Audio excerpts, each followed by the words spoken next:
in my pronunciation, sorry. Is it, am I right? Yeah, you're right. It's perfect. Your your pronunciation. It's perfect.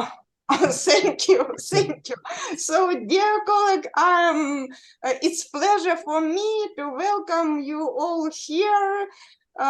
Today in Kyiv we have a rather quiet and warm ordinary autumn morning, and fortunately without air raid alert yet, at least. So due to thanks to our armed forces, we have the opportunity to hold this meeting now, and I'm also grateful to all those who were the driving force behind the memorandum between Institute of Geological Sciences and Geoscience Barcelona, your institution, and due to this memorandum we have platform for communication, and I'm going to use this platform to tell a couple words about our institute. I will now try to share my screen. Can you see my screen? Yes. Окей, Yes, супер. Yes. Стелла Борисівна, я два слова скажу. Можна представлю? Звичайно. I'm happy to invite Stella Shekhunova, director of the Ukrainian Institute of Geological Sciences of Ukraine. Stella Borisivna is academician of National Academy of Science of Ukraine, professor, doctor in geology, and the director of this institute. And our meeting today, we have in frame of memorandum about communication and collaboration between Ukrainian Institute and Geosciences Barcelona-CSIC. Thank you. Okay. Yes, thank you. Yeah. Now you can see, you can see that our institute was founded in May 1926, and now we have up to 300 employees, including 190 scientific researchers. Also, we have PhD students at our institute. We publish 2 scientific journals, a collection of scientific works, and geological journal. And I hope we will have. Oh, sorry. I think you can see my second slide. Can you see my second slide or no? No, only first. I think it's a problem. But first slide is very nice. Thank you.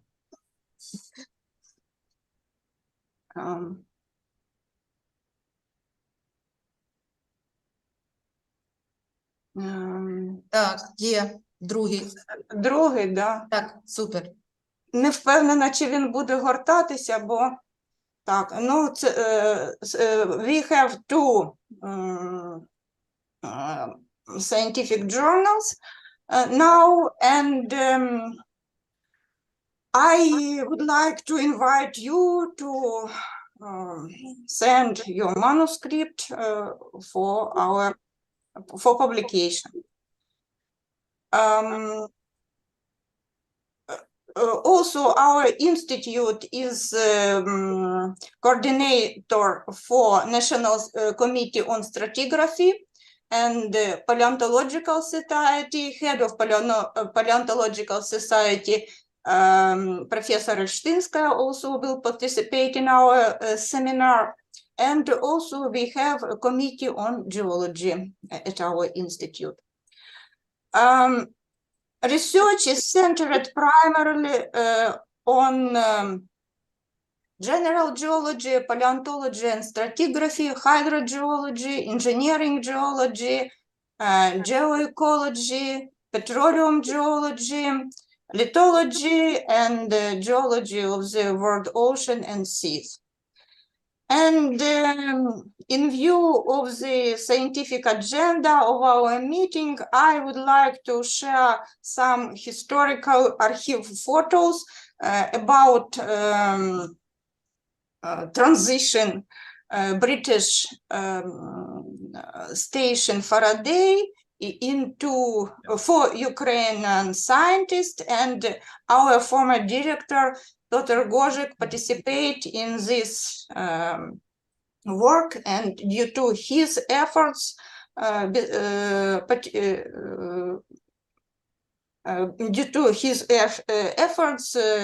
we now have opportunity to perform research on this station. Our institute participate in this work, and our collaborators, our researchers will share this some of these results. And here you see the rising of Ukrainian flag next to the British flag to mark the start of Ukrainian Antarctic research at Faraday Station. It was in 1994. Here, our former director, during the signing this treaty on and memorandum on transferring this station into for Ukraine for National Academy of Science. That's all. This I think that we will have fruitful cooperation today, fruitful discussion, and I hope that from discussion we will have next step for cooperation and collaboration, real collaboration. Thank you.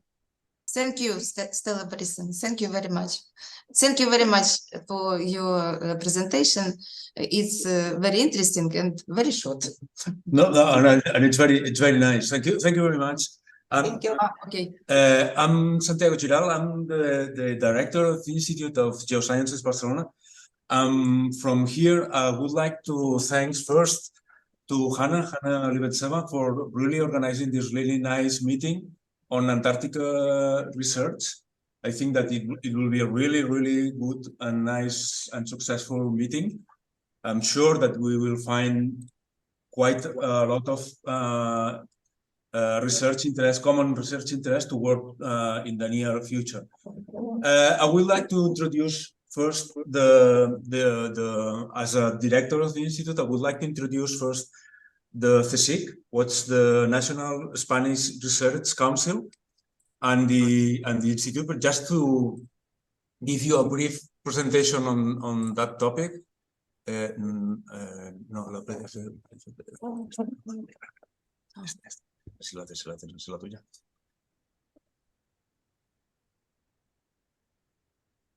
In Spain works Polar Platform, and Santiago Giralt is director of this platform. No, No? no, it's Gema. Oh. No, it's Gema. No, it's Gema. No, Yeah, we changed 1 year ago. We changed because when I started to be director of the institute, vice director. Ex-director. When I started to be director of the institute, it was Gema who started to run the Polar CSIC platform. Polar CSIC platform. Okay, just few words following the director of the. Gracias. Following the nice presentation of the director, Dr. Stella Shekhunova. Okay.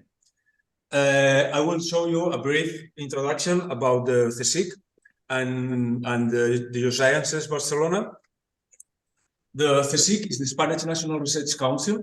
It's the largest research organization in Spain, and we are dealing for promoting, coordinating, and developing the scientific and technological research in Spain. So we are quite a huge institution, and we cover almost all areas of knowledge. Just to give you a few numbers, that's from 2022. At that year, at the end of 2022, we were almost 14,000 people working in the CSIC. CSIC is organized in several research institutes, and now we are around 130 institutes working in the CSIC, covering almost all areas of knowledge. Just to give you a few numbers, you can see the budget that we have in the CSIC, it's around 1 billion euros. From this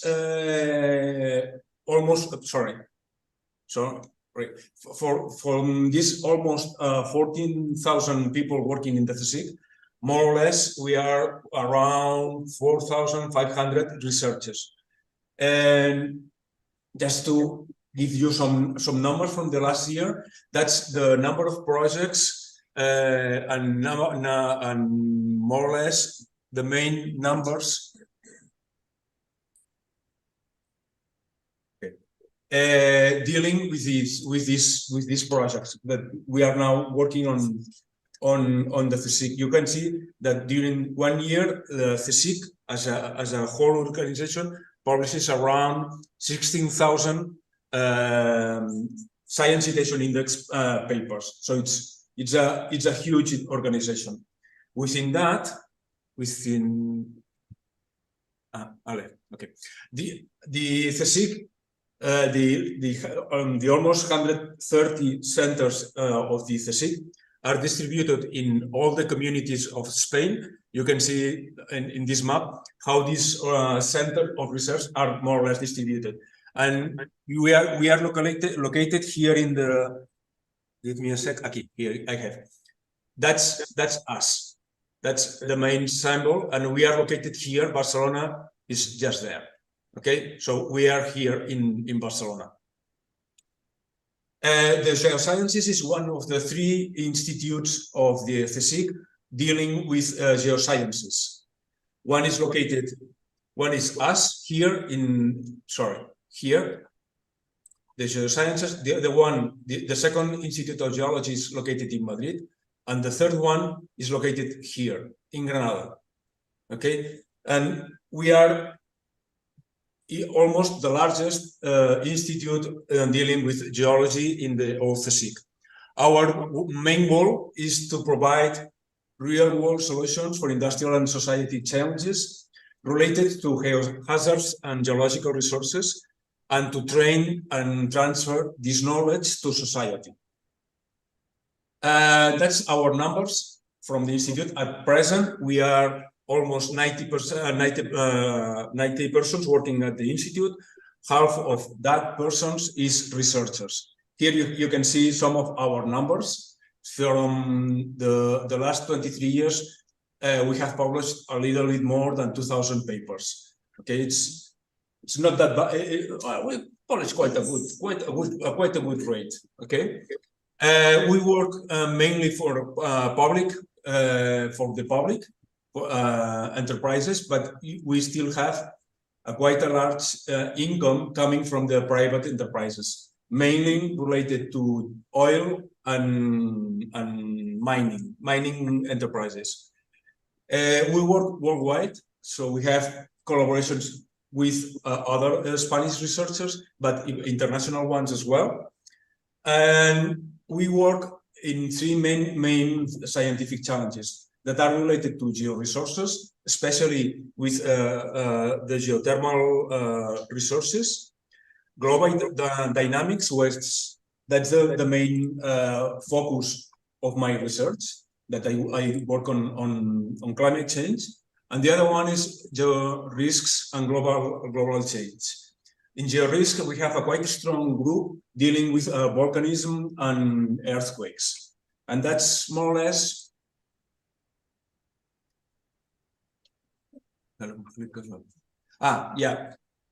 we have a library that's one of the best libraries in Spain dealing with geological subjects, and We have a bunch of laboratories here. You can have it. If you are interested, I can send you the presentations like that. You can see what we have. And if you need any kind of analytical research, please contact us because we will do it. It's very easy for us to run your samples. It will be done according to our framework. We have our collaboration framework, and these samples will be for free. So we will do that. No problem. Thank you. Okay. And that's it. That's the presentation of the CSIC and the institute. Thank you very much. Thank you. It's very interesting, yeah.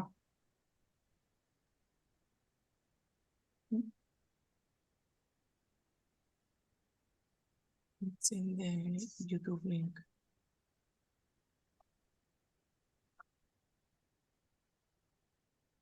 May I ask one question? In the mission, your institution, positioned like international. What does it mean? International institution. Sorry, can you repeat the question, please?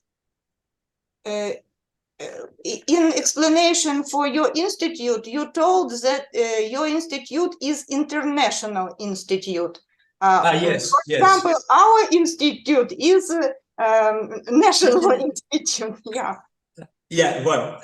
Yeah. Okay. Yeah. We are. Our institute is national as well. Okay, but we work in worldwide. We have a really large international set of collaborations. We work in collaboration with American people, with South American people, with Africans, with European colleagues as well, Asians. That's what I mean about the international institution. We are national, as you are, no? Because it's funded by the Spanish government. We are funded by the Spanish government. We are most of the people working in the CSIC. We are civil servants paid by the Spanish government, but our collaboration extends to all the rest of the world. That's what I try to say about our international institution. We are not international, of course. No, we are not. We are Spanish. We are national, but that's our field of play is the world by itself. And maybe more than 10 international projects in Institute works. Now we have around 15 international projects. 15 international projects, and a lot of people from different countries work in this institute. Yes, exactly. For example, me. Yeah, exactly. Now we have 14 countries presentation in this institute. And now we have one Canadian, one Turkish, one Iranian, one Moroccan, 3 Chinese, 1 German, UK. we have 2 Colombians. Colombia. Well, yeah, we have almost 14 nationalities now working here at the institute. So yeah, it's not that bad. Taking into account we are international team. Yeah, we are now 90 persons working at the institute, and we have 14 nationalities working here at the institute. 14 nationalities. So we really like to host our international colleagues here as Hannah, because for us it's a real pleasure to host Hannah. It's really a nice pleasure to have her here. So if you want to spend some time here in Spain, you are more than welcome. So it's just to find the way to organize that, and you can come here to spend some time with us. Thank you. Thank you. Thank you for explanation. Yeah, now I understand. Because sometimes when we fill form in European Council platform, we should choose, is it national or international? And for my institute, we put national. That is why I was interested in this question. Yeah, thank you. International in form, national in our constitution. In constitution. Thank you. Okay, next presentation, Santi, about Maya. yes, Okay. we have agenda. Uh, Holocene temperature reconstruction in Livingston Island, South Shetland Archipelago, Maritime Antarctica, Yeah. Santiago Giralt, Geosciences, Barcelona-CSIC. Well, that's okay. So my idea is to show you a brief what we are dealing with is the Holocene temperature reconstruction in one of the main islands where the Spain has two bases in Antarctica that are located in. One is located in Livingston, is a summer base, and the other one is located in the island in front of Livingston, that is Deception. And we are working there for the last 10 years, and that's what I want to show you. Our main scientific goal was to reconstruct the decadal Holocene temperature evolution of this island using the chemical composition of lake sediments. As the lake sediments, as you can see here, you have a nice view of these lake sediments.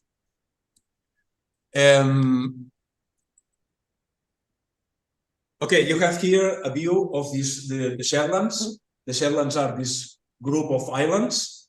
That's Livingston, and the base in Spain is located just here. And the other base is located here, that is the Decepción. And we have here in this tip of the island a small camp that is the Bayers International Camp.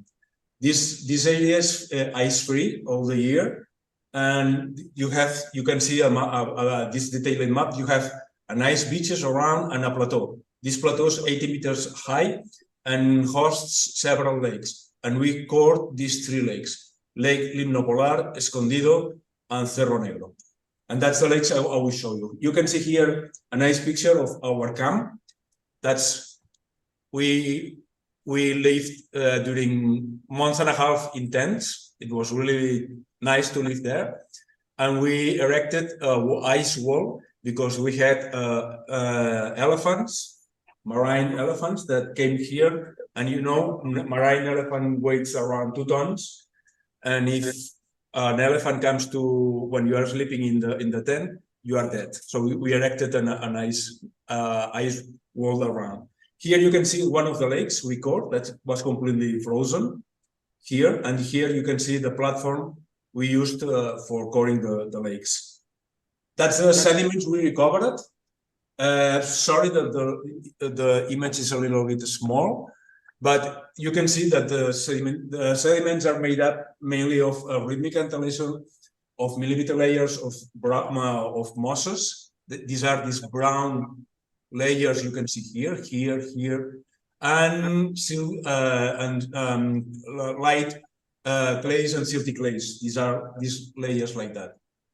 Here you have as well 3 main eruptions coming from Decepción, from this volcano I already explained to you, from this volcano. That's a volcano, and when this volcano erupts, the ashes arrive to this area. And these are the ashes you can see here. These three ones. Okay, all the numbers you cannot see, but you can deduce from there are C14 dates, and we use it to reconstruct the age models. So all the sequences that it's more or less 2.5 meters cover the last 6,500 years. We did the X-ray diffraction of these sediments, and here you can see the X-ray diffraction from the Lake Limnopolar. These are, and the sediments are constituted mainly by clays like these ones, like montmorillonite and illite, terraneous like quartz. You have here quartz and albite, and evaporite minerals like gypsum. We have gypsum here, and anthracite. Anthracite is a very rare chlorine mineral that forms only in Antarctica, and it indicates very cold conditions. And here you have the chemical composition of the same sediments, but using X-ray fluorescence analysis. These samples we analyzed this part every 5 centimeters, and the chemical part we analyzed every 2 millimeters. The sediments that are painted here in red or in gray are sediments that are completely mixed up due to the collapse of the Deception volcano that occurred almost 4,000 years ago. You can see, if I go back again. Wait a moment. Треба ще додати трохи фотографій там на конференції, про щось пусте місце. Ну і він You can see here, do you have the one big eruption and the sediments mixed up here? You can see all these sediments in all the lakes. Okay.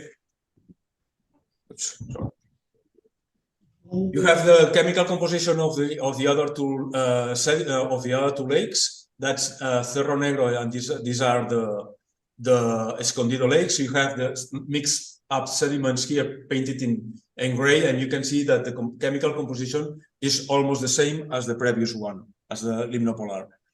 We perform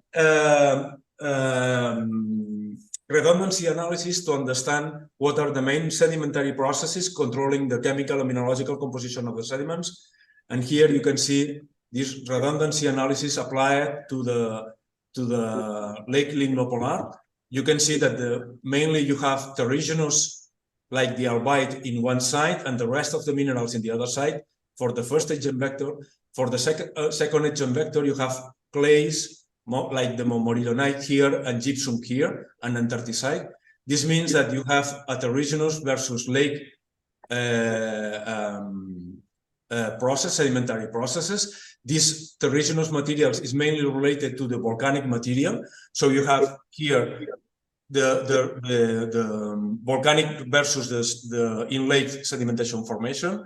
And here you have morillonite. Morillonite is a clay that is usually formed under warm conditions, while gypsum and antarcticite are formed in cold conditions. So you have a temperature gradient in this part.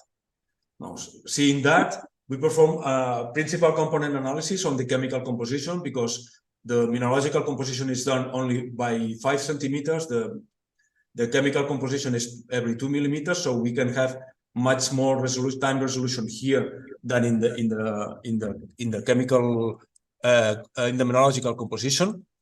Oops, sorry.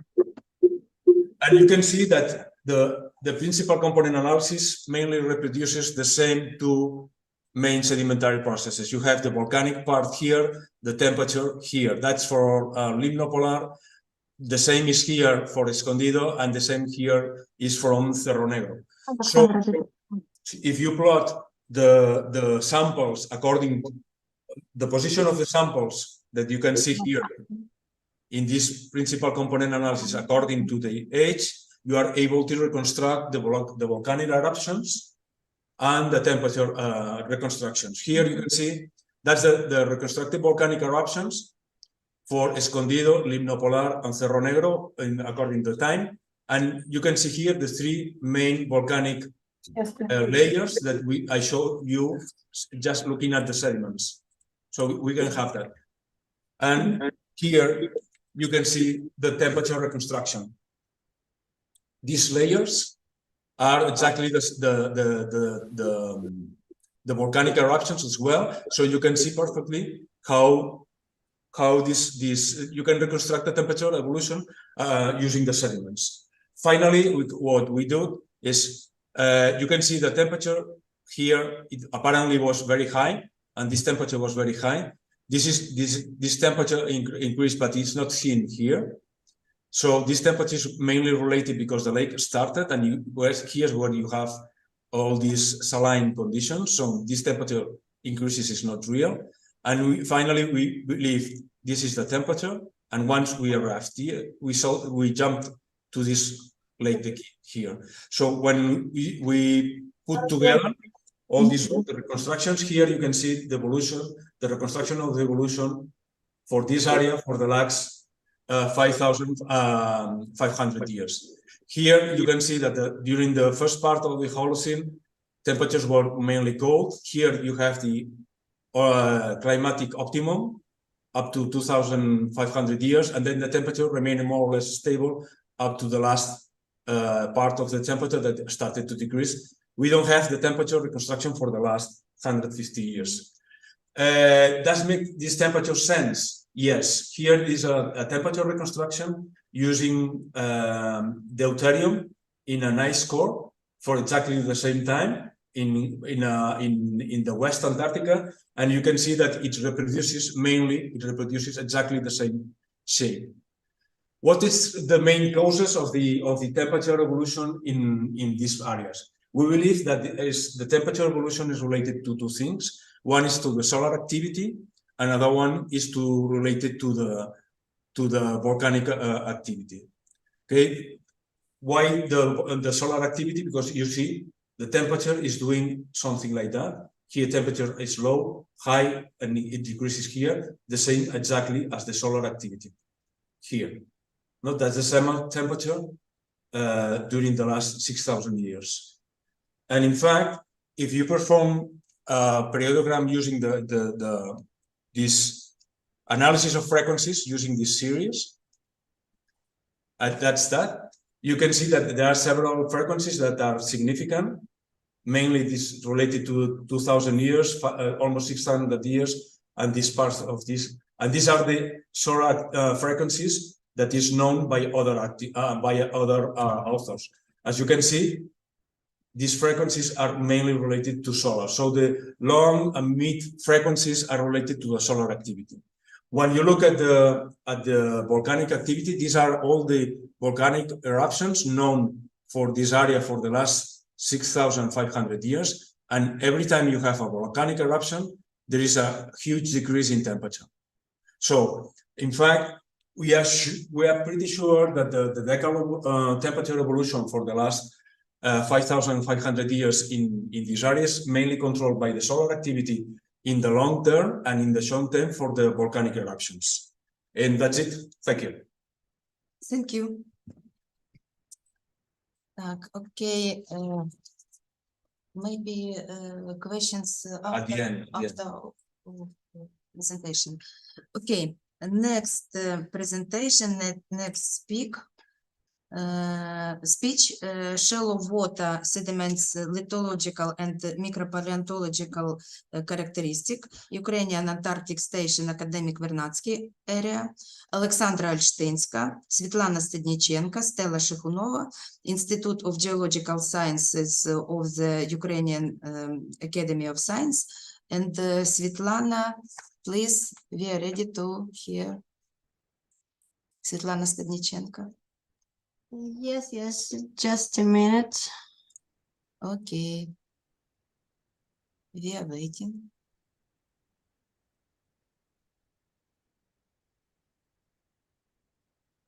Okay.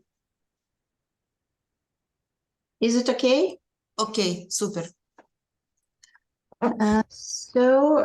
First I would like to introduce myself. My name is Svetlana Stadnichenko. I am the senior researcher in the Laboratory of Physical Methods of Research in our institute, and I would like to share you results of studies provided on topics that you can see here, this comprehensive study of shallow water bottom sediments in the area of Ukrainian Antarctic Station, Akademik Vernadsky, was performed with the aim to obtain new data on the textural peculiarities, mineral and chemical composition, species composition of diatoms, silicoflagellates, and to determine sedimentation conditions. This study was carried out in our institute under funding of the National Antarctic Scientific Center of Ukraine. Here you can see the general map of northwestern part of Antarctic Peninsula with Argentine islands, and you can see the location of Ukrainian Antarctic Station and islands and studied areas of winter and Galindid Islands. The coastal waters of the Argentine Islands archipelago are characterized, as well known, by harsh climatic conditions. Rapid climate changes occurred in the Antarctic region during the Holocene. Paleoecological events affected the sedimentation conditions, their lithological composition, and the composition of organic residuals, and thus require special detailed research. The studied samples were obtained during the 23rd seasonal Ukrainian Antarctic expedition in 2018. Here you can see the sampling points, which located near Winter Island. It's a sampling point called Winter Strait, and sampling points Galindez Bay and Stella Creek, which located near the shallow area of Galindez Island. I would like to point that the great value of this research is because of for the first time for more than 20 years we got an opportunity to study marine shallow sediments from this area, and this kind of research was very sufficient for all us and for Ukraine. The studied samples are represented by light to dark gray with greenish pale shade of sandy pelitic silt and sandy silt, and you can see here the photos of studied sections and with also with gray light gray with a greenish tingle of silt and silty pellet and pelitic silt. And also here are depicted results of particle size distribution analysis and the changes with depths. For Winter Strait and Galindez Bay areas, and here for Stella Creek. And despite that, the changes of particle size of granulometric analysis is not that diverse, but still we managed to distinguish some small interlayers that demonstrate some slight changes of sedimentation conditions. And the interpretation of the results of particle size distribution was performed using the specific tool for statistical processing of granulometric analysis. It's a gradistat, which allows to automatically classify the studied samples by its granulometric composition. And also you can see here on the slide for photos from scanning electron microscope that shows a wide range of particle sizes. And according to SAM analysis with X-ray mixture analysis and morphological features of the bottom sediments, the macrochemical composition was established and mineral composition was assessed using X-ray structural data. The pelitic fraction, as you can see here on the photo, content are represented by clay minerals, chlorite, elite, rarely smectites, with quartz, opal, and crushed organic residues that form microaggregates. Particles of silt size, as you can see on this photo and in this photo, are represented mainly by aggregates of clay minerals, chlorite, and hydromica, while silica is presented in the form of quartz and biogenic opal. Also, I would like to point that it was established in the upper part of bottom sediments from area near Galindez Island, and the layer with significant content of calcium phosphate, and which indicates, as we assume, it's It comes from the biogenic source of calcium phosphate as a product of from penguins, as we think. Talking about the psamitic fraction contains with alumosilicates, aggregates of chloride, hydromica, hydrobiotite, amphiboles, and feldspar, and also aggregates of rhomboidal pyrites and quartz grains. And as you can see here, the mineral individuals I was talking about, and here is characteristical acute angle quartz fragment, which is typical of glacier lithogenesis and the remains of diatoms. Among the heterogeneous minerals of the heavy fraction, imanite, zircon, and monazite were found. And here you can see the photos and results of chemical analysis. And also among the autogenic formations, rhomboidal aggregates of microcrystals of pyrite, calcium, and barium sulfates were revealed. Here of barite crystals and calcium sulfate grains. And also, you can see here the morphology and chemical composition of accessory compounds of heavy metals. And here are represented a new formation of bacteriomorphic rhomboidal iron sulfide, which is evidence of early diagenetic biogenic sulfate reduction.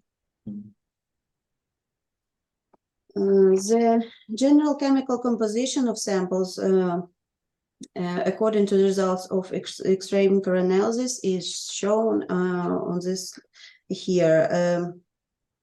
It's dominated by silica, and the interesting part of this general analysis is the content of sulfate, which varies. The smallest values are indicated for Winter Strait area, and the highest values for Stella Creek. And the opposite is for chlorine content. The lowest value is indicated for Galindez Island area, and the highest for Winter Strait. Together with lithology, diatoms were studied. More than 60 species of diatoms belonging to 36 genera have been identified. Here on the slide are shown characteristic and dominant diatoms from Stella Creek and sediments. For the ecological preferences of diatoms, summer sea benthos and epiphytes dominate. The most numerous and diverse genera are coconace and amphora. Cold water Antarctic marine plankton makes up 20 to 30%, and this species lives in waters with low temperatures and high concentration of sea ice, and is a marker of the extent of coastal ice. Marine plankton and cryophils are the inhabitants of cold ice-saturated waters, are diverse, like Actinocylus actinochilus, Borosila glacialis, Stellarium microtrias, and others. About 10% of diatoms from Stella Creek are species that can exist in the ice surface, among them Antimonase paludosa and Antimonase gigantea. The species of the genus Fragilariopsis are indicators of harsh ice conditions, living in cold waters, around the ice, under the ice, and on the surface and inside the ice. Such diatoms tending to the marginal part of the glacier indicate that sea ice is present in Stella Creek for parts of the year. Here you can see the diversity of characteristic and dominant diatoms from bottom sediments near Galindes Island. In the sediments of Galindes Bay area, epiphytes predominates, accounting for 65 to 75 of all walls. The general is amphora and coconase dominated here. This species can exist in coastal water desalinated by melting ice. Pinularia quadratea, which is overgrowth with ice and can exist as an epiphyte, and Paralia sol develops among the planktonic associations according to the way of existence, but it needs a substrate for reproduction. Oceanic open marine plankton in the sediments of Galindes Bay, Thalassiosira antarctica, warm water form, Zosolenia styliformis are very rare. This indicates an insignificant influence of open ocean waters in the area of sampling. Here are represented characteristic and dominant diatoms from bottom sediments near Winter Island. In the shallow water areas of Stella Creek and Galindes Bay, epiphytes predominate in the diatom associations in the surface sediments of the Winter Strait. The main difference between the diatom complexes of these water areas is a higher abundance and diversity of open sea plankton in the sediments of Winter Strait. So, a great number of oceanic species in the sediments of the Winter Strait indicates the influence of oceanic waters from the outer shell. Summarizing the presented results, I would go to the conclusions. The comparison of diatom complexes and lithological characteristics of bottom sediments in the base of Galindes Winter and Stella Creek indicates similar sedimentation conditions in these three water areas near the Akademik Vernadsky Station. These are shallow marine water bodies up to 10-meter depths and water temperature ranging from -1 to +1 Celsius degrees during the active diatom vegetation. Sedimentation took place in a cold water conditions similar to current ones. In the narrow straits and bays between the islands of Galindes Winter and Skua, significant vertical drops in salinity and oxygen were noted with relatively uniform heating of the entire water column. Here, the accumulation of ammonium ions in the bottom layer is observed, which indicates the absence of stable water circulation. The low number of oceanic diatom species indicates that the in-water areas are protected from the conditions of the open sea. The small number of species that grow on sea ice indicates the absence of actively drifting ice, meaning shielding from current transporting icebergs from the continent. Most oceanic diatoms are identified in the bottom sediments near Winter Island. The influence of oceanic waters from the outer shelf is also indicated by a relatively higher chlorine content than in the sediments of Galindes Island and Stella Creek, and lower sulfate content. In addition, the coarsest sandy silt sediments of the Winter Strait indicate more hydrodynamically active conditions for their formation. An insignificant number of cryophilica indicates the absence of actively drifting ice and shielding from the current transported icebergs from the continent. In winter, the studied water areas probably froze to the bottom. In the spring season, there is a significant desalination of the coastal sea waters.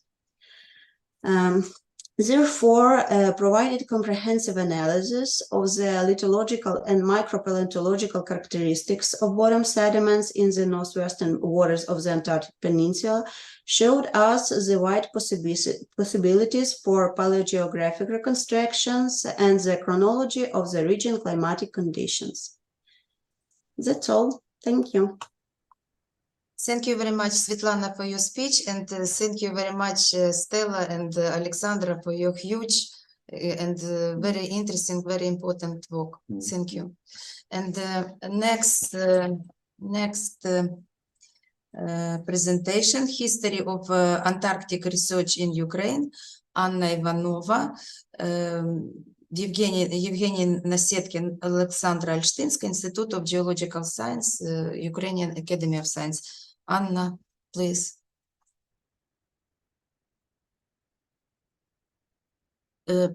Анна, микрофон.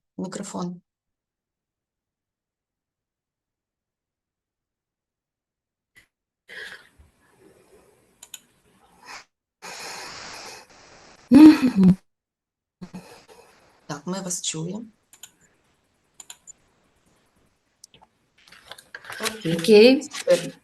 Do you hear me? Yeah. Окей. Good day, dear colleagues. Buenas tardes. Доброго дня. My name is Ivanova Anna. I am a senior science of Department of Modern Marine Sedimentogenesis of Institute of Geological Sciences of Ukraine. I'll tell you about the history of Antarctic research in Ukraine. Do you see my screen? Yeah. No? First,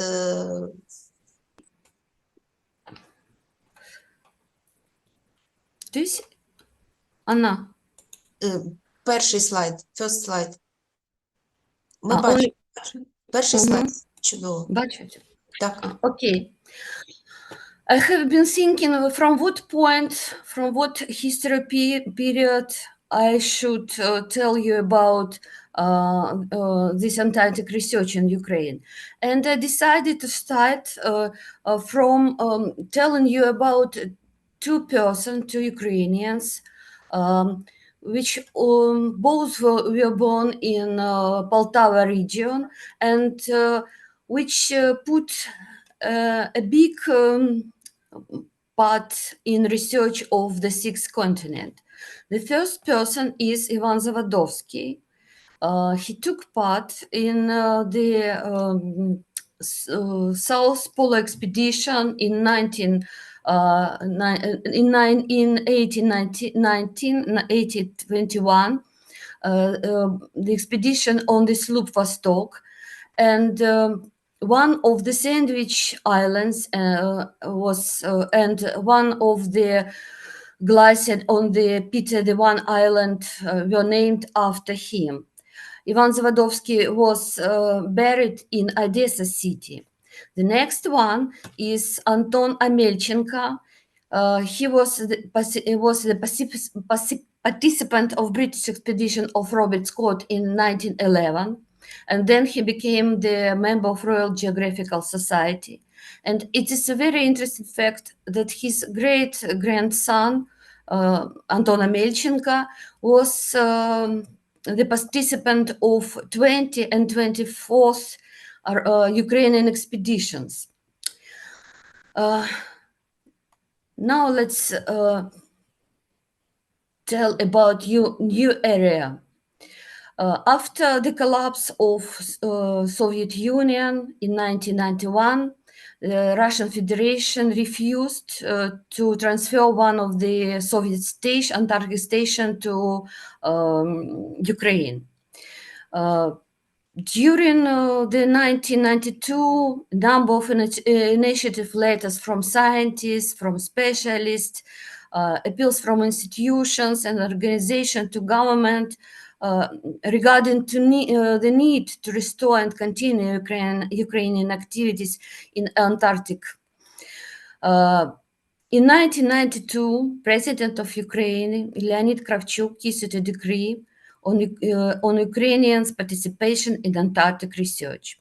In 1993, the Ukrainian Antarctic Center was established, and we are very proud that the first leader of this center was our director, Petro Gozhik.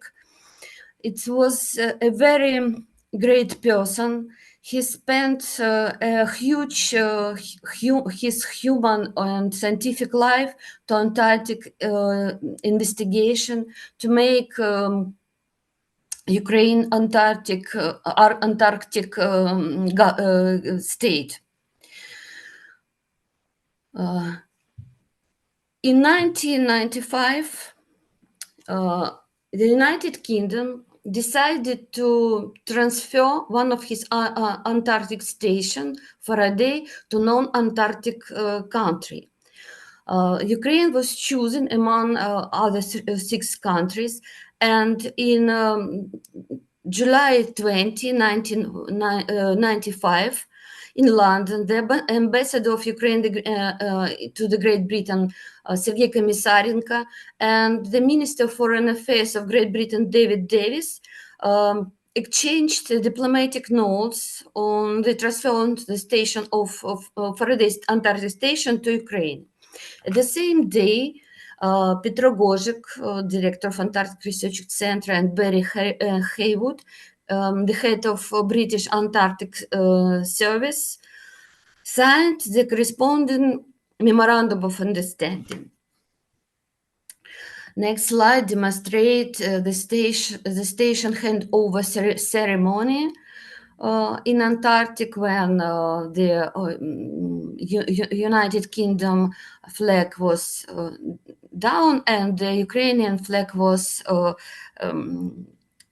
raised to the sound of boat waves, pipes.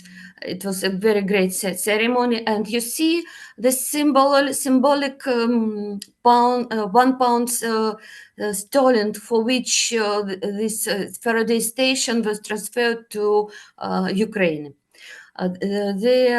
This picture demonstrates the first Ukrainian Antarctic expedition. Now, the 28th expedition are working in this station. This station, New Ukrainian Antarctic Station, got the name of Akademik Vernadsky. It was named after the great Ukrainian scientist Vladimir Vernadsky. The main scientific direction of this station is oceanographic and bioresource, hydrometeorological, physics and polaric solar terrestrial connection, nuclear and physical research of the Earth and atmosphere, geological and geophysics, biological and medical and physiological. In 1997, Ukraine organized expedition on the boat of research vessel Ernst Krenkel. During this expedition, the lithological composition of sediment rocks and different Antarctic shelf sites were done. Their paleontological content was defined, made the characteristic of cementation process were done, detection of pollution from of the water and sediment, and so on. In 2000, the next expedition was organized on the research vessel Horizon. In both expedition, the scientists from Institute of Geological Sciences, such as Petro Gozhik, Alexey Mitropolsky, Viktor Usenko, Evgeny Nasedkin, and others took part. But I want to stop and tell you about Vitaly Vernegorov. He took part in a number of Antarctic expeditions. It's unfortunately his heart stopped in the Rome airport when he was returning from the Antarctic expedition. I may say that it's a great loss not only for our institute. It was and it is a great loss for not only for our institution but for all Ukrainian expeditions society. The very new period. On August of 2021, The National Antarctic Science Centre and UK Research and Innovation Institute signed an act on the purchase of icebreaker James Clark Ross by Ukraine. In October 5, 1991, the icebreaker James Clark arrived to Odessa. The new Ukrainian icebreaker, new research vessel, got the name Noosfera. This name is closely connected with the name of Ukrainian Antarctic Station, because the doctrine of Noosfera was developed by Vladimir Vernadsky. On January 28, 1992, the icebreaker Noosfera departed from the port of Odessa to Antarctic continent. Evgen Diky now leads the Ukraine Antarctic Center. I want to say some words about this scientist person from during his cadet not only the James Clark was bought, the new scientific programs were launched by Antarctic Center. The large-scale modernization of Akademik Station were carried out, and the tacit ban of participation in winter of women was lifted. So, thank you for your attention. Gracias. Дякую. Thank you very much for very, very interesting information, deep history. It's interesting for me too. Okay, next presentation, Geological Survey on the Ukrainian Antarctic Station area, the history, current state, and the future. Professor Alexander Mytrokhyn, Institute of Geological Science of the Ukrainian Academy of Science. Please. Ми бачимо вашу презентацію, але не чуємо вас.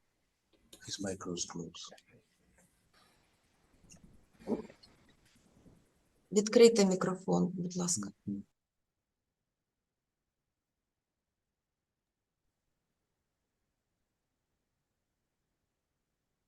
Так, гортається презентація? Так, все, чуємо вас. Вона гортається? Ні, поки що ні. Все чуємо, є на екрані є. Тільки вона Гортає малий. є? Рівки рухаються? Поки що ні. Ні. Зараз, вибачте. А ще масштаб треба збільшити. Якщо ви в цьому залишитесь в моді, то масштаб трошки збільшити, бо зараз 66% тільки було.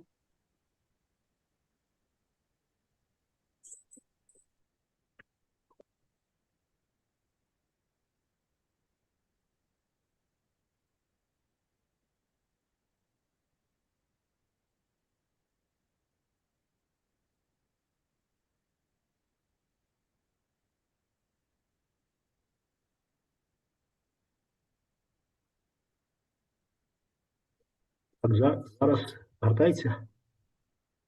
Ну, не розгорнуто. Ні, вона гортається, слайди. Перший слайд. We can see that. Ми можемо нормально, тут все добре видно. Окей. Ні, я не слайди йдуть, коли я гортаю. First слайд. Yeah. О, next слайд. Окей. Так, нормально? Починайте. My report will be devoted to geology, physiography, and history of region where the Ukrainian Antarctic Station is located. Vernadsky Station is located on the Galindas Islands, which belongs to the Argentine Islands of the Wilhelm Archipelago. The Graham Coast is the nearest mainland of the Antarctic Peninsula. This extreme northwestern protrusion of Graham Coast is called the Kyiv Peninsula. Argentine Islands were discovered by French Antarctic expedition under the command Jean-Baptiste Charcot. Members of this expedition spent 2 wintering on the Wilhelm Archipelago in 1904 and 1909 years. Ernest Courdon made first geological observation on the Booth, Petermann, and Hogarth Islands. He also studied the petrography of local rocks for the first time. British Graham Land expedition wintered on the Argentine Islands in 1935 years. William Fleming made some geological investigation around wintering bays, but his results remain unpublished. Petrography of the collected samples was studied later by David Elliott. Falkland Island Dependency Survey organized regional exploration on the Graham Land in the middle of 20th century. Research was carried out in specially designed year-round bases. Base F was established in the Argentine Islands. It was located in the Winter Island. Later, Base F was moved to the neighboring Galindez Islands. Base F was a starting point for Robert Curtis's geological survey on the Graham Coast in 1958. The main volumes of geological survey were carried out under adverse conditions. Therefore, the created geological maps turned out to be fragmentary and insufficiently provided with factual material. So the level of geological study of the Base F area remained much worse compared to the adjacent territory. In 1972, Base F was renamed to Faraday Base, and in 1997, Faraday Base was transferred to Ukraine. Since then, the Graham Coast and Wilhelm Archipelago are studied by Ukrainian scientists. Specialized researchers in geophysics, geomorphology, sedimentology, and geochemistry are carried out in the Vernadsky Station area. In the course of research, specialists in all these branches have repeatedly encountered inaccuracy and complete absence of geological data on certain objects. Therefore, we began work on geological surveying and geological mapping on the Vernadsky Station area. Let me introduce you to seasonal geological teams of 22nd, 24th, and 25th Ukrainian Antarctic Expedition. These photos show me and my colleague, Professor Bakhmutov. We carried out geological survey on the Vernadsky Station area in austral summer 27, 29, and 2020 years. The bulk of the filed work were carried out from February to April. Our research covered all the Islands group of the Wilhelm Archipelago, as well as the western portion of Kyiv Peninsula. Vernadsky Station on Galindez Islands was used as the main research base. Transportation to the landing sites were carried out in Zodiac motorboats and yachts. Field camp on the Weddell Islands, Rasmussen Hut, and Guy's Cliff were the starting point for the day-long geological roads. The means of transportation on the mainlands were the skis. Climbing equipment was used to overcome areas with rocky terrains and glacial crevasses. New geological maps are the main results of our surveys. Here is a large-scale geological map of Argentine islands. Vernadsky Station located here.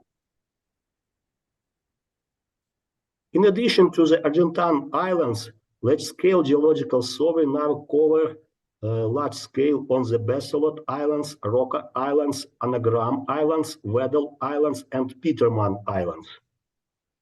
And here is medium-scale geological map of William Archipelago and adjacent mainlands of the Graham Coast. The territory is composed of Jurassic, Cretaceous, and Paleocene igneous rock. The volcanic, hypabyssal, and plutonic rocks are exposed in its different parts due to various levels of erosion section. Most of them are products of subduction-related calc-alkaline magmatism. The oldest magmatic formation are volcanogenic strata that exposed in the Argentine islands and the Kyiv Peninsula. We correlate the volcanics with the Antarctic Peninsula volcanic group.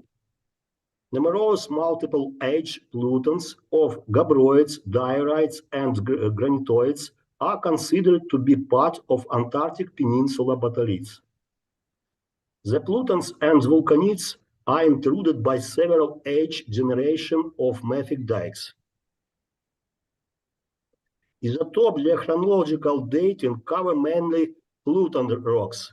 It proves the existence of three states plutonic magmatism, namely early Cretaceous, late Cretaceous, and Paleocene. Geological data indicate the Jurassic age of the volcanics of the Kyiv Peninsula. Finally, post-Paleocene mafic dikes are known. New data on geology composition and or potential of gabbroid intrusions of the Wilhelm Archipelago was obtained. It was found out that all gabbroid outcrops are only small parts of much larger intrusive bodies submerged below sea level. We proved magmatic origin for layering in gabbroids, possibly availability of titanium, vanadium, and chromium, nickel, or mineralization in bottom parts of gabbroid intrusion was predicted. Outcrops of orbicular rocks were discovered on the Hogard Islands. This is the only occurrence of this rare rock in West Antarctica. Mineral composition of the Hogardites allow us to consider them as a new variety of orbicular gabbroids. Late Cenozoic magmatic events were firstly registered on the Argentine islands. There are mafic dikes, including Paleocene granitoids on the Barchans and Fort Islands. Sedimentary rocks were firstly found on the volcanic formation of the Argentine islands. Acidiferous jasper-like rocks were discovered in addition to sandstones and mudstones. New manifestation of molybdenite, magnetite, and thorite mineralization were found on Barchan Force Islands. New investigation. At the moment, no more than half of the studied region has been geologically surveyed. In the future, it is necessary to examine unidentified rock outcrops in the interior of the peninsula. Besides them, the westernmost islands of the Wilhelm Archipelago remains explored.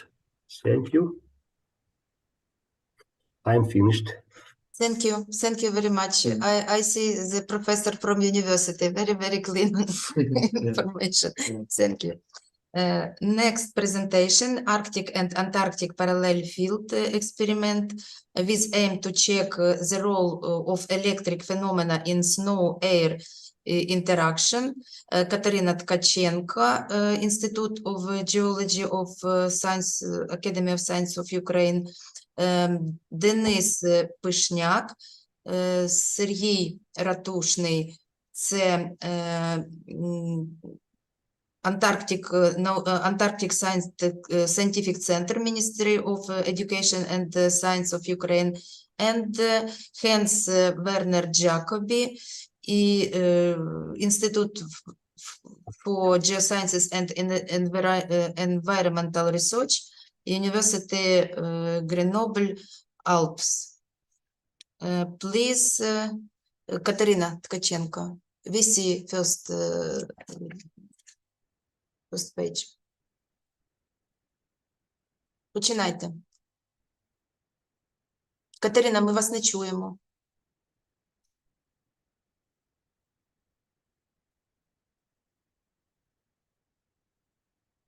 Мікрофон, включіть, будь ласка.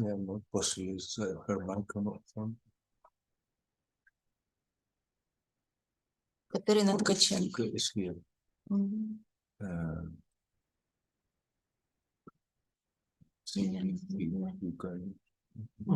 Maybe Катерина.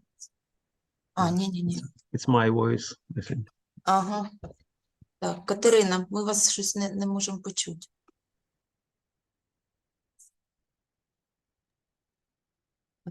Катерина. Вона з Олександрою Петрівною там намагається включити зараз мікрофон. А мікрофон включіть, Олександра Петрівна. Це на вашому комп'ютері, да? Олштинська? Так. Бачите, там і Катя. Олександра Олштинська.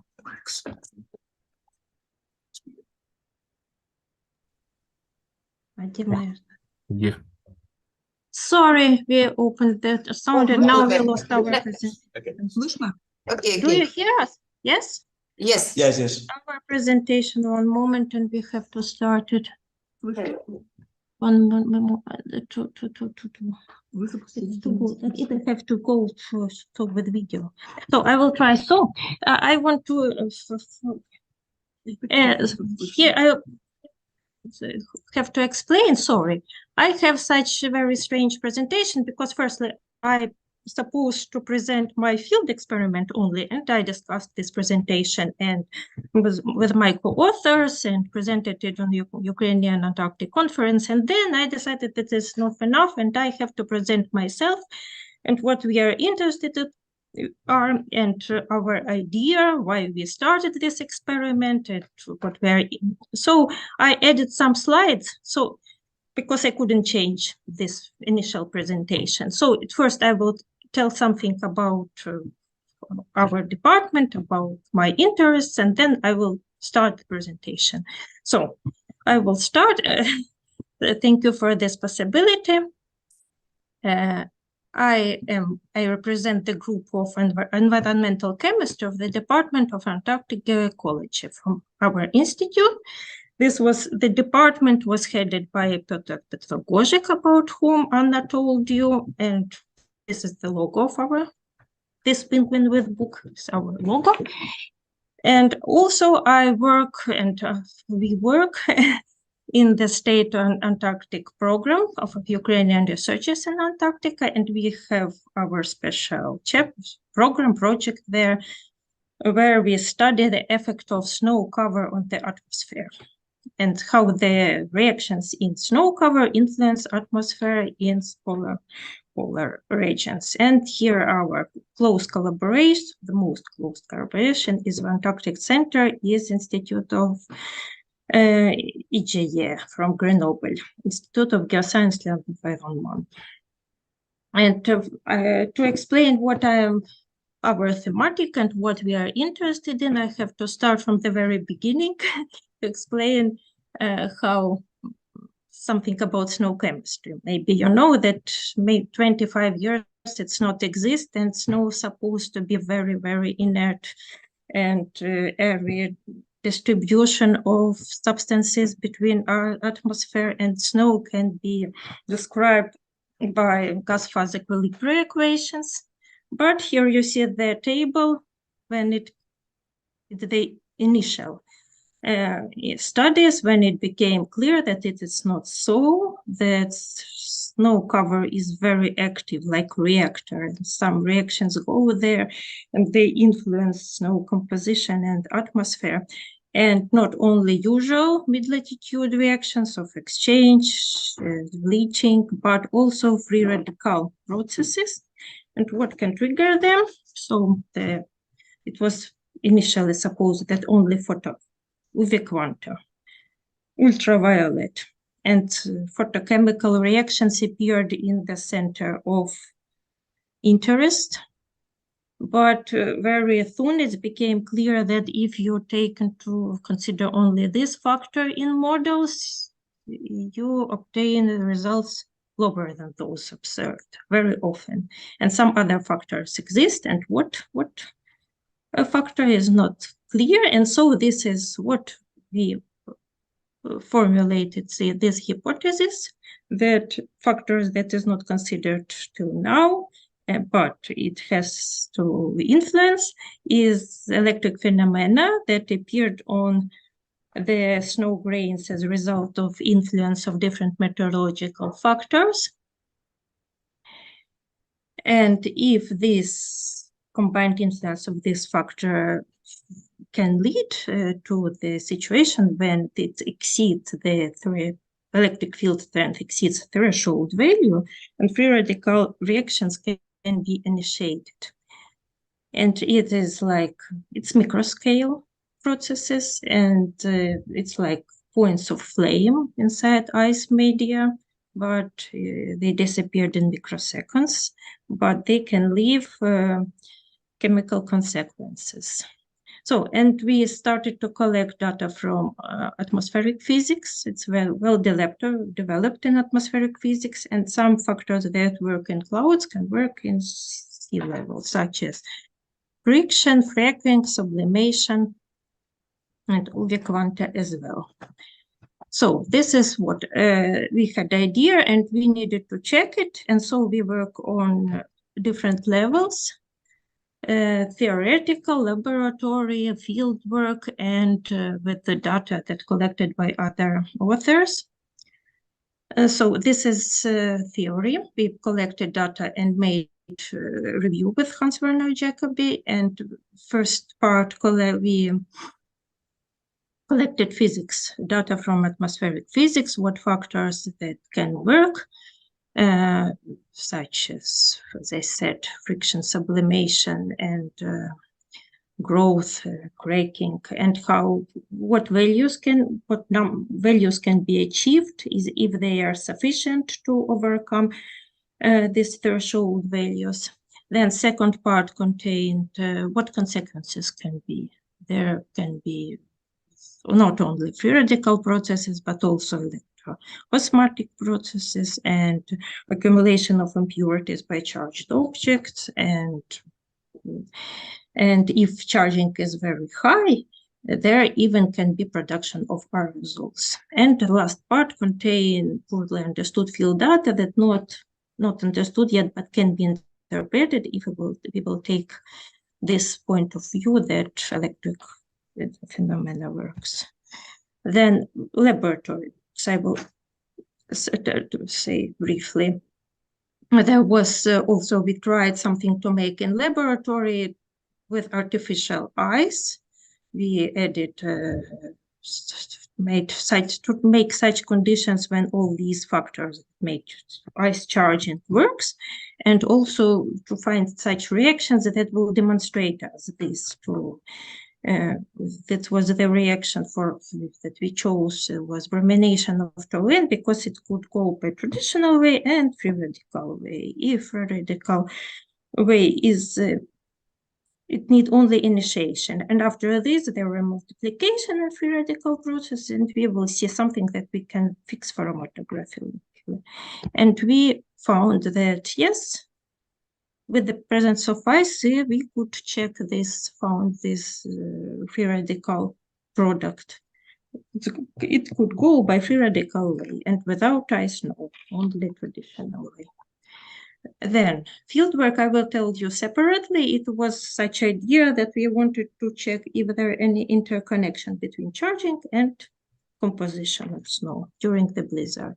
So it will be later. And this is also, I was lucky to work some period in Institute of Environmental Geoecology in Grenoble, in the group of Joel Stavarina, and they had sensors in Concordia station to measure levels of NOx and ozone in the interstitial air. And this was the project which studied the intrusion of atmospheric river. And atmospheric river is such moisture that's going by some moisture channel in the atmosphere, and sometimes it's changed its direction and entered cold air of Antarctic plateau, and it was such event was March 22 of it was huge snowfall, and we found that there was increase of NOx production. It was completely a dark period, no photochemistry could be, and very high levels. And then I went through data sets and found that there were other such production events during dark periods, and so we are in the way preparing our article about this. And here is my presentation about fieldwork. It was conducted parallel in Arctic and Antarctic. Arctic was supported by Svalbard Integrated Arctic Earth Observing System, SEOS. They gave me money for fieldwork, and AVPF is stationed in New-Orleans. They accepted me and helped. They worked with my instrument during the winter, and other part was supported by our Antarctic Center in Vernadsky Station. So there was the idea, as I told you, was to check if there is any interrelation. It's known that snow change its composition during the blizzard. Blizzard is the most this is the best for liquefaction condition. So there is all factors there present. And there is also known that ice pellets are charged, and it's known that they change their composition. And we wanted to show that there is some interrelation between these processes. So we had, it was the first time we had to develop some instrument, and to decided to make an instrument with two charged electrodes, positive and negative. So I will show it to you. First location was Akademik Vernadsky, second AVPF station, New-Orleans.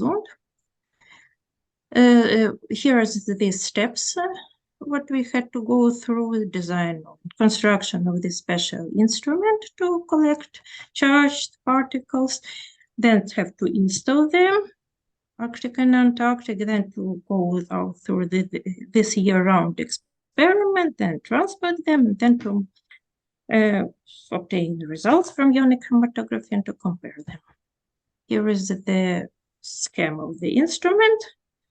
As you see, this is a box-like housing with two electrodes, parallel electrodes inside. The snow grain go inside through the hole in the front. And then if it's charged, it has to be supposed to be attracted to plus or minus electrode.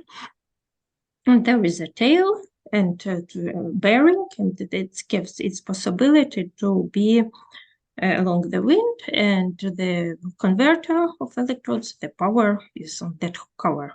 And here is the real instrument in Arctic. And here you see we made holes on the back panel to adjust the flow of wind inside. And on the top you see the and there is here is inside electrodes. This is Antarctic version, the first one, and there were trays, and then I understood that this is the source of mistakes because winterists tried to collect all the snow from trays and it's less representative. I needed the snow from these electrodes. And this is Arctic version. And this is how it was installed. Antarctic instrument obtained iron leg, and I couldn't dig a new horizon, it's forbidden, so we used pellet, and it was adjusted horizontally with drills and with belts, vertical adjustment. Procedure, yes, we have chosen, it was the night, we have chosen the place. The step of experiment, how it was organized. The instrument was inside the building, charged, and when you see forecasted, you take it out and switch it on, and after blizzard, take away. But everything was not so easy as it found out. Sometimes it was needed to go many times to take it again and again to put it to, because it was filled with snow, but very little snow on electrodes. Yes, so this is the video, how it's blizzard and the instrument collects the snow. How now you, like dentist, very carefully you have to take the snow and from after the experiment. Here it is our samples, and this is laboratory in Grenoble, and they were analyzed. Now we have went through one winter in Antarctic and obtained 9 blizzards, and have preliminary, but not enough to make presentation and to tell about this. And we asked another winter to continue, and Arctic samples also are on their way.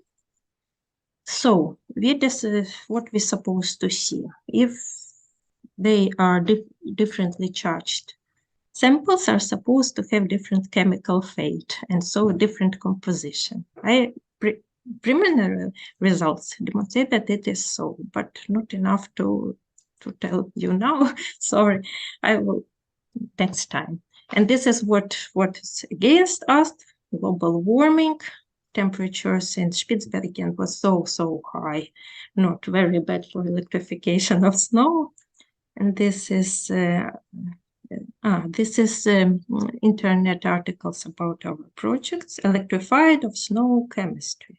That's our name. Now that's all. Thank you. Sorry, without conclusions, I'm not that. We started our program only 2 years ago, but too little time to finish. Sorry. Thank you. Thank you, dear Katerina, for your very interesting information about your investigation with international group. Thank you. Thank you. Next presentation, Truth Glacier, Dynamic Detection by Remote Sensing and Relationship with Climate Parameters. Sergey Kadurin, Odessa Mechnikov National University, Volodymyr Kadurin, National Antarctic Scientific Center of Ukraine. Please, Sergey. Okay, good day. Let me introduce our speech about Truth Glacier and remote sensing methods using for detect that movements, velocity of glacier movements, and how we can detect some relationships with climate parameters of different parts of glacier. So why Truth Glacier? First of all, that is one of the biggest glacier in Kyiv Peninsula. The second part, that glacier is not far from our Antarctic Station, and we can detect that directly if that will be possible also. And the third question, the third situation, according to previous data, according to previous studies, that Truth Glacier has one of the highest velocity numbers in Kyiv Peninsula and at all in Antarctic Peninsula. That's why we focus our attention directly on that glacier. And we use, in first stage of our study, we use data of remote sensing from Sentinel-1 study from satellites, Sentinel-1 numbers. And we try to understand that velocity pattern in all time which we can detect satellite data. So we use satellites images from 2016 to 2022 years. And it's good because we can detect that Sentinel-1 images with interval of 12 days. So each 12th day we can take Sentinel-1 picture because it's radar satellite, and we can use this data with very small intervals. And in this interval between 2016 to 2022, we have 218 images, and we have 218 intervals of times to detect that how we detect that velocity. And also we can find some changes of velocity of glacier, Truth Glacier, and also we try to understand what is the dynamics, why these dynamics can be detected on that glacier. And that's why we try to compare our data from velocity to some climatic parameters of environment around that Truth Glacier. And we use, how I said, that ESA Sentinel-1 satellite data, and also quite high resolution of these images, 10 meters per 1 pixel in area. And also we use that offset tracking techniques. Each technique allows us to compare two satellite pictures, and we can combine them according to orbital data from each satellite picture. And also we can calculate how these images can shift it in this interval of time. So that's why we can recalculate after that to velocity of different parts of glacier. So that's why now we have more than 200 velocity maps for glacier area. So here we can present, we will present only two images, only two maps for glacier, for Truth Glacier, with numbers of velocity in different parts. And also we found that different parts of glacier presents different numbers of velocities. The highest number, it's understandable, we can find in terminus area, and the lowest part in upper part of tributaries of glacier. And to find some real numerical data to understand that velocity field, we use 100 control points, reference points for all glacier. We put these points from mouth, from terminus to the upper part of tributaries, and directly for each of these points we find and we detect that velocity numbers in each 12 days from 2016 to 2022. And as a result, we have numerical numbers, real numbers of glacier velocity in different parts in that period. And that's why we can classify all glacier area by velocity in different parts, in different clusters. We use that cluster analysis, statistical cluster analysis, which allows to divide all glacier to different areas, different parts according to velocity. And we can say there are two biggest clusters of velocity, cluster 1 and cluster 2, and also each big cluster can be also divided for subclusters. And when we understand where these points located on the real glacier, where is these different parts according to velocity, we can separate all glacier body for different clusters according to velocity.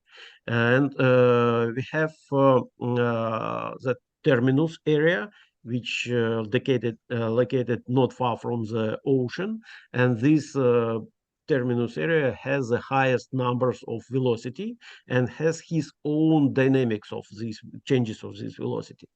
The central part of glacier, it's another cluster, and they present different numbers of velocities, not so high like in terminus, but not so low like in upper part of tributaries. And also different tributaries and different parts of upper parts of glacier also can be divided in some subclusters, and each of them can be detected and can be interpreted with his own velocity numbers. So this statistical analysis allows us to divide all glacier for different parts according to velocity, and we try to find these velocity numbers. There is a full graphs in all data from end of even 2015 to 2022, which shows the average number of velocity of different clusters. And we can find that according even from this picture and the next one, it's the same picture by combined by seasons from 16 to 22 year according by seasons, and also these clusters, subclusters. We can say that all glacier can be divided in main three even parts. There are some places with highest numbers. It's nearly 2.1, 2.4 meters per day. Another place, it's with average velocity nearly 1 meter per day, and other places, some subclusters, which can be detected with velocity from 0.4, 0.45 meters per day. So in different parts, we can find different numbers of velocity. And also, if we detect that more clear in seasons, in different seasons, we can find some variations according to seasonal variations. And also we try to understand, is there any trend to increasing or uplifting that velocity numbers also. And we will say about a little bit later. And also, we try to understand that dynamics, and we try to combine, compare these velocity numbers with data, climatic data. For analysis of climatic data, we use that NASA Power project. It's that project presented on that website, and this database allows to find climatic data by different points, by different numbers in any point in the Earth. So we use our place with Truth Glacier, and we use this long number of variables, climatic variables. There are some positions which can be interpret and give some information about solar influence on the surface. Also, a lot of numbers which detect the temperature, air temperature, and also freezing temperature and the maximum and minimum temperature also. Also, there is information about humidity and the level of precipitation. And also there is information about the wind speed on that area. So we use that level, that number of climatic parameters, and we try to combine and compare data from velocity and that climatic parameters in the same intervals of time. But if we calculate directly correlation between climatic parameters and velocity numbers, it's not so clear and understandable results we have. In that case, we use methods of cross-correlation. When we try to find that velocity changes according to climatic parameters, but with some time delay, in some delaying in time. So we expect that changes in climate can be found in changes in velocity, glacier velocity, in some delaying in time according to big masses and because of some inertial process. So, for example, if we combine these velocity numbers for terminus cluster we find that there are some cross-correlation functions can be detected for example, for total short-wave radiation, for air temperature, and also, for example, for air temperature, we can find that influence in air temperature changes can be found in the same changes in velocity in terminus area with some time delay in 3 lags. Because we say that all our intervals is 12 days, so we can say that lag number 3, it means 3 multiplied by 12, it's 36 days.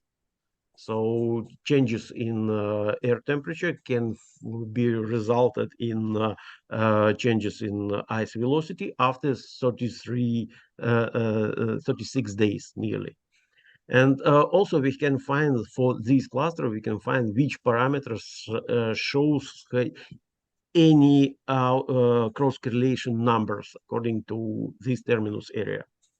For other subclusters, for example, this central part, it's these numbers. Also, we can present it here. And we also combine each subcluster with climatic parameters and try to find some cross-correlation functions between velocity numbers and between climatic parameters. And also, for example, for upper part of tributaries, we found that completely no any connections between climatic parameters and velocity in upper part of tributaries. It's only surface wind, and also with low numbers, it's quite far. So it's different. Some we can say in that place of glacier, it should be some other processes which has some influence for velocity numbers in that areas. And also for tributaries, we have other influences, and we have some connections, other connections with climate parameters. And at all, when we try to combine everything together, and when we try to understand how it's in dynamics goes in time and in the area, we can say that in upper tributaries, it's cluster subcluster 1.3, as it has an average velocity nearly 0.44 meters per day. There is only small connections with surface wind. But in low tributaries and in narrow valleys, which also has quite low numbers of average velocities, approximately 0.4, 0.46 meters per day, we can find some connection with level of solar energy and also with air temperature. And in sometimes it shows that the connection with air temperature it's can be connected directly. So even the small increasing of air temperature can be found in some increasing in glacier velocity. In wide valley, we found where is that all tributaries comes together. We find that velocity is the main velocity of ice glacier. It's increased approximately to 1 meter per day. And also here in that nearest and wide valley, we found that there is a connection with also solar level of solar radiation and the air temperature, and also with surface wind. And after that, in terminus and terminus area, we also found some connection with level of solar energy and temperature.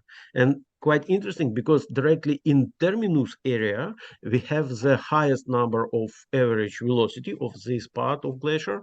And we found some connection also with level of solar radiation and air temperature, but with some delaying in time.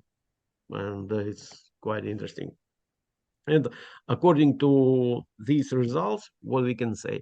First of all, we can say that we can divide according to satellite data, according to detection of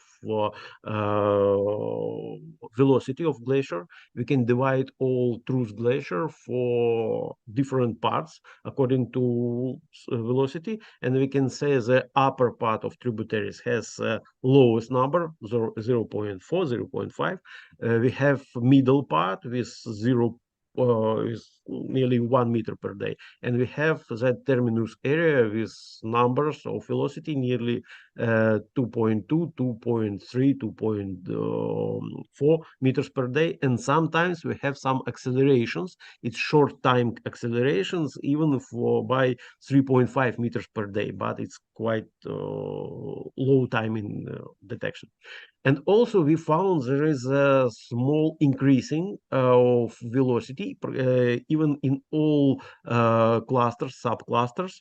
And this increasing from 2016 to 2022, it's nearly 9% according to beginning of velocity.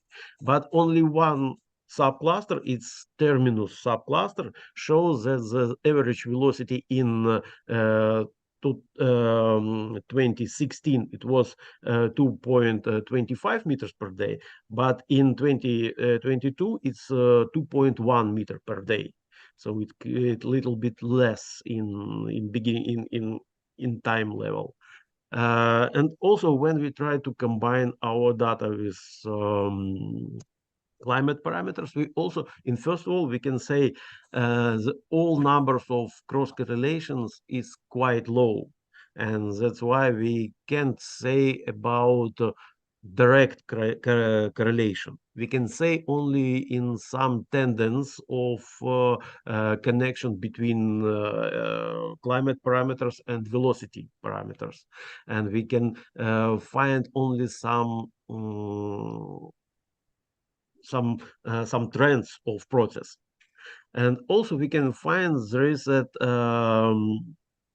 the highest connection is of velocity with air temperature, and sometimes that air temperature has influence on glacier velocity directly in the first 12 days, but sometimes, especially in terminus area, that connection has some delay in 36 days. And also we found that there is a connection between shortwave radiation, solar radiation, and ultraviolet index with velocity of glacier.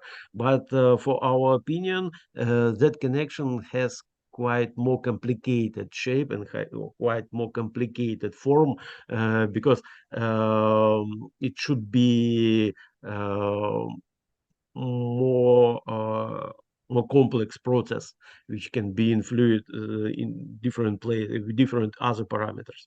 But in any case, it's now we have these results, how we can use that satellite images for understanding the velocity of glaciers. So thank you for your attention. Dear Sergey, thanks a lot for your admiring speech. Thank you. Yes. And the next presentation, the use of geoinformation technologies to visualize the future of the underwater terrain of the Antarctic territories and the geological processes, and contributed to its formation. Marina Krachak, Royal Belgium Institute of Natural Sciences, Brussels, Milana Bondarenko, Valentin Goloborodko, Yevgen Voropay, Institute of Geology of the Taras Shevchenko National University of Kyiv.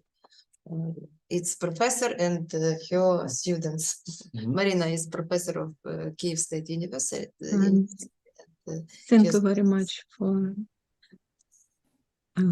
Needs to stop sharing his screen. Sergey, Marina, do you see my presentation? No. Сергій, вийдіть, будь ласка, з презентації. Так. Закрийте, бо Марина не Да. може завантажити. Так, Все. да, дякую. Thank you. Все, ми бачимо, Марина. Бачите, yes? Так. Так. Можна і так. Добре. О, Yeah, of чудово. It's okay. Yeah. Thank you. I'm glad to see you colleagues on this meeting. My name is Marina Krachak.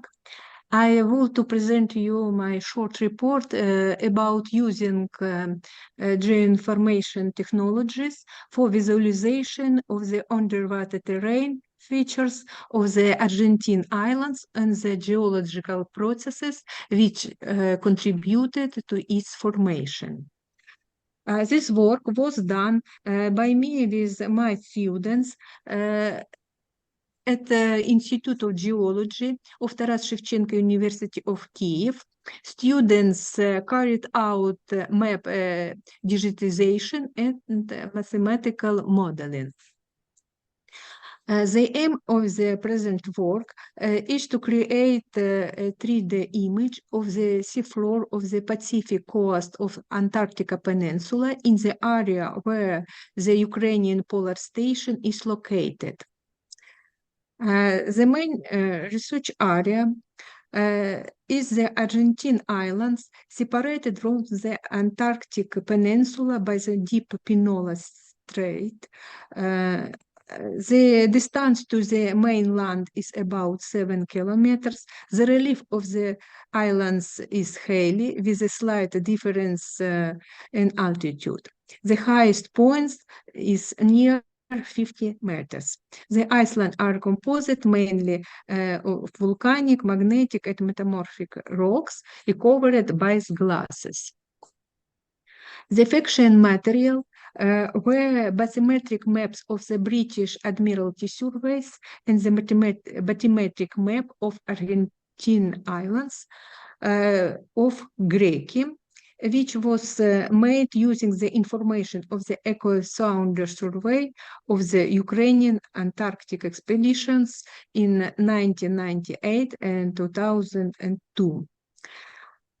An area of study has 5.6 square kilometers. Depth value and coordinates of 730 points were taken to create the database. Methods of mathematical modulation of server and ArcGIS software were used. A number of transformations were performed by students to build the final three-dimensional model of the study area. A list of this transformation is given on the slide. I will show you several of these transformations. The figure on the left shows the first basic surfer model. The model is quite simplified and generalized with smoothed underwater relief elements. As a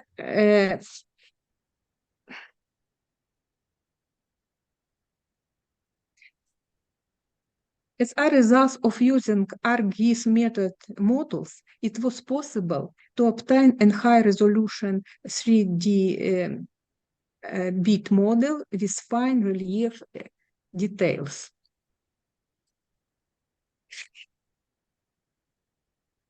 The slide shows the final model, which can be rotated and viewed from different perspectives. The elevation range is shown in color corresponding to natural colors. This reinforces the impression that the relief is real. The present-day topography of the Argentine islands is the result of endogenous and exogenous processes. Our models can illustrate this well. The area is considered by researchers to be a raised horst. This horst is bounded to the northeast by normal step fault. We can see the steps on this fault in the figure. Second-order blocks complicating the fault surface also visible. Between the islands, There are depressions with regular orientation, parallel or perpendicular to the main fault. Researchers interpret these depressions as geomorphological forms resulting from the joint active of two factors. The primary tectonic factor, it is the second order and transverse faults of the shell. Their dipping took place as a result of the secondary exertional impact of moving glaciers. It is quite clear to see the hollows that cut a steep slope. Suspension streams moving in the direction of the deep strait create these hollows. In the lower part of some hollows, typical carry cones are observed. What was in this part? The erosion and accumulation of the suspension flows complicates this slope relief. In conclusions, geoinformation technologies can be successfully used for visualization of submarine relief features and provide additional information. The study area was formed under the influence of both tectonic factors and exogenous factors of the glacial erosion and suspension flows. Extraction led to the formation of trough shepherd valleys between the islands. I'm finished. Thank you. Thanks a lot, dear Marina. It's very interesting to representative the work when different generation of geologists together work this. Thank you very much. It's very important. Thank you. I can't go.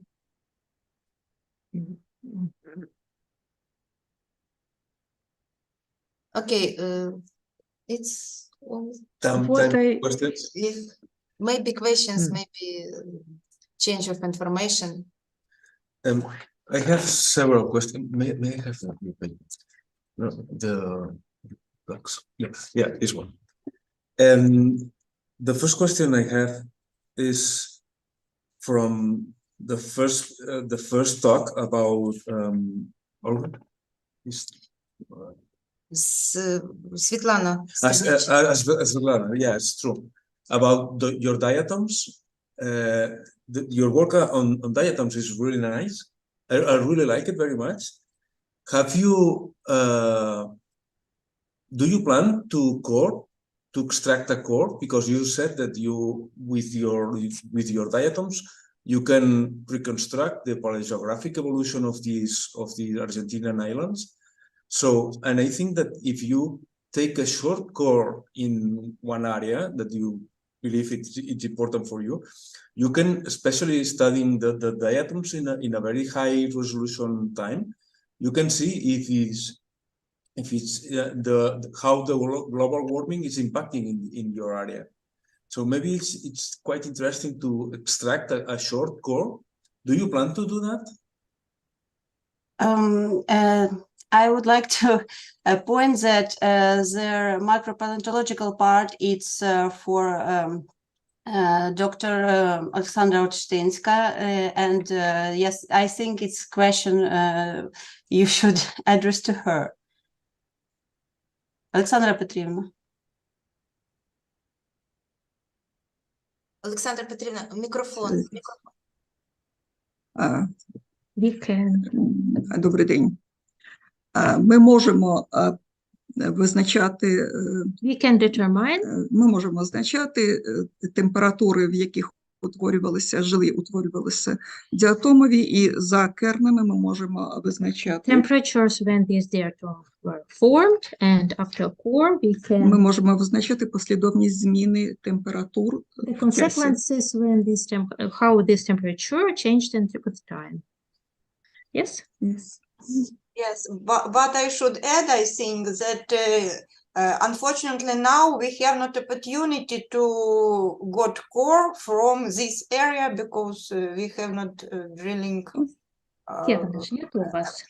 equipment in the area of Ми, our ма- да? ми маємо керни, ті, які привезли, відбирали неосферою, які відбирав Сергій Кадурін. Now we have 4 that was taken when Sergey was at Neosphere trip, and so they are fresh one, not yes, они еще не обработаны, да? Вони частково оброблені, але не всі. We worked with them only part. No, now we were not ready to present it. Yes. Yeah, okay. That if you maybe we can try to find a way to because Spain has the capacity of drilling it taking short course in areas, so in a very shallow areas as you are, because it's not that deep, no? It's how many meters of water do you Насколько have there? глубокие? У них есть возможности дрилить? Ці керни пів метра, вони не глибокі. These cores are not глубина so long. какая? Глубина Half какая? meter, 50 Глибина, centimeters. довжина Акваторії. керна 50 сантиметрів, глибина моря 260 метрів. The length of core is only 50 centimeters, but the depth of the bottom were 260. 260 meters. Not that deep.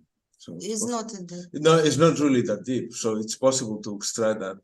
Maybe we can try to find a way to collaborate on that, because it's not that deep to extract the core. Достаточно глубокие, поэтому надо взаимодействовать вам и Thank you very much. Александра Петровна agreed. Said thank you. And I have another question for Katerina for the direct electric phenomena in the snow interactions. Thank you for interest. Yeah, no, because it's more, because it's completely new for me. So, and it's completely out of my expertise. So how do you extract the device you use to extract the samples? How high is from the soil, from the ground? You install. It was about 50 centimeters. We tried to make it as low as possible, not to be covered with snow cover. So in Arctic, we had flexible leg that could be higher, or in Antarctic, we had constant leg, and it was the problem because sometimes blowing snow was a little bit lower.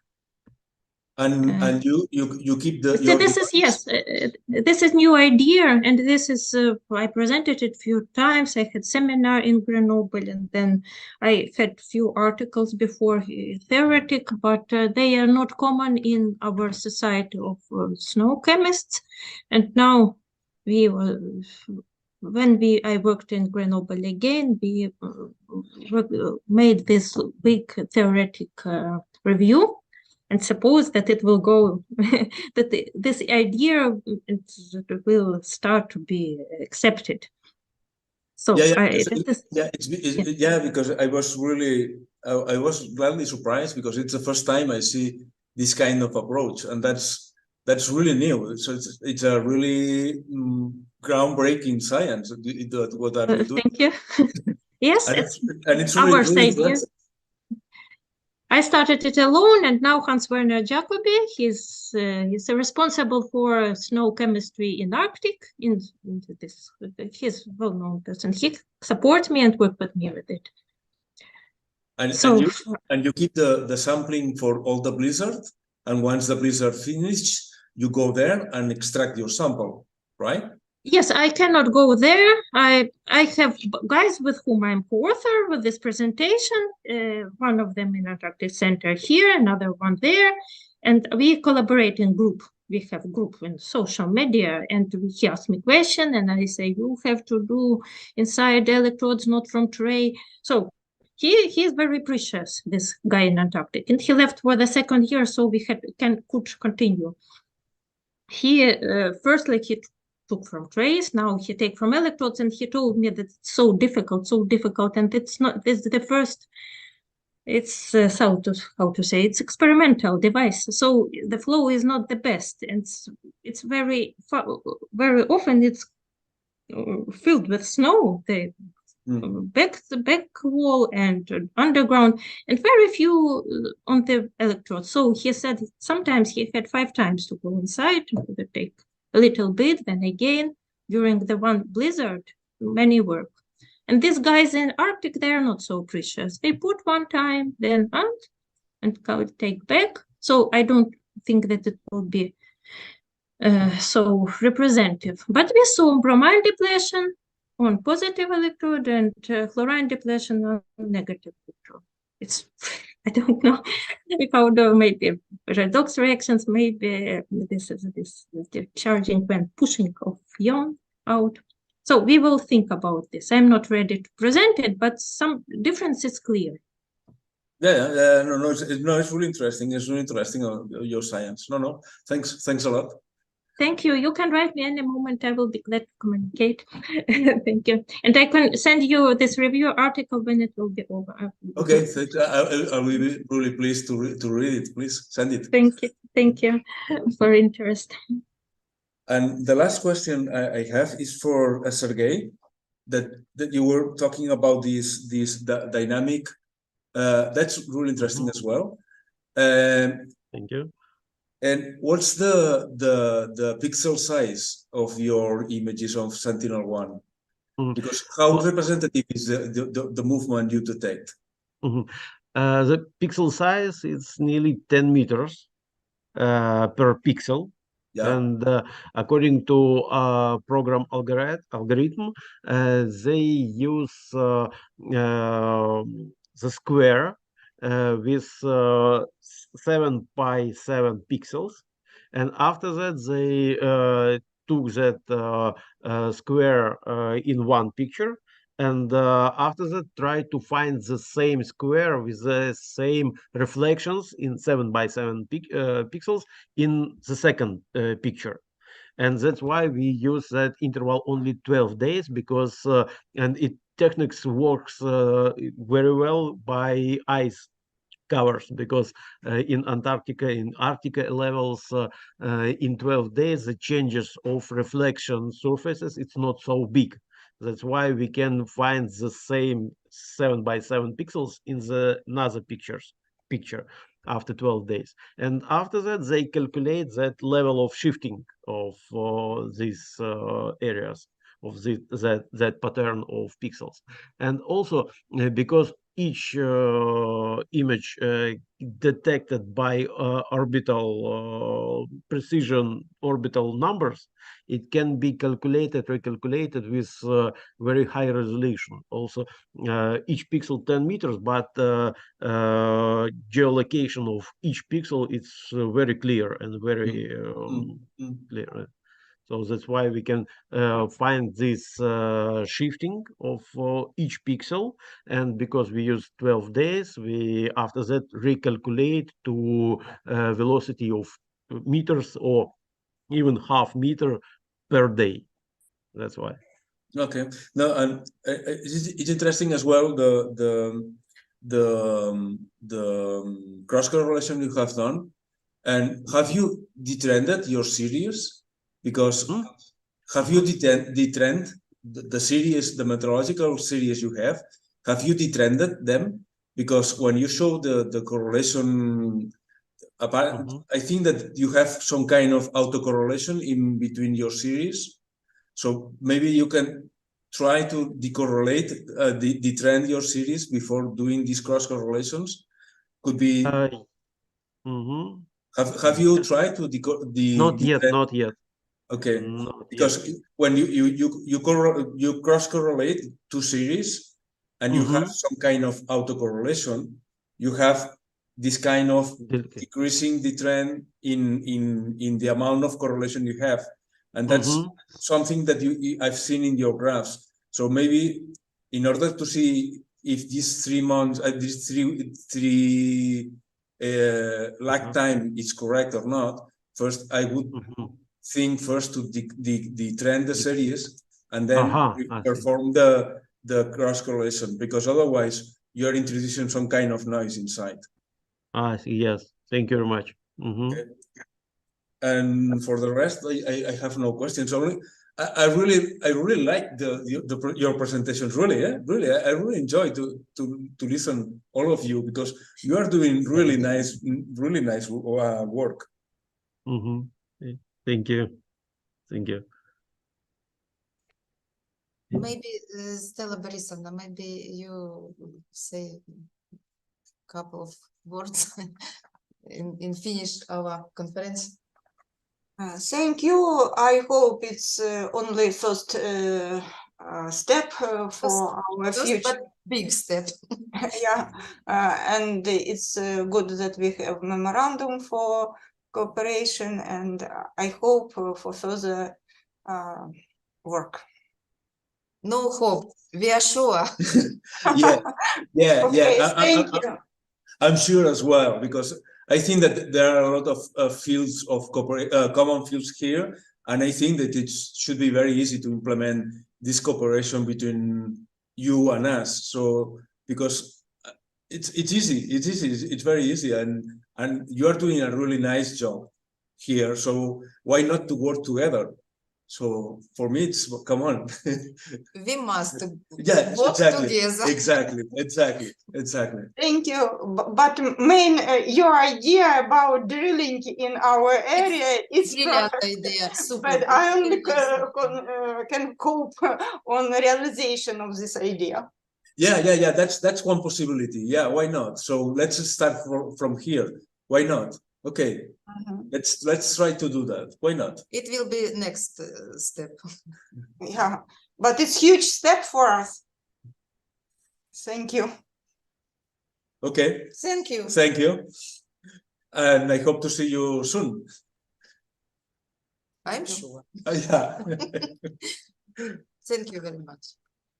Bye. Thank you, Thank Anna you. Livingston, for Bye. organization, this meeting, this conference. Bye. Bye. Bye. See you later.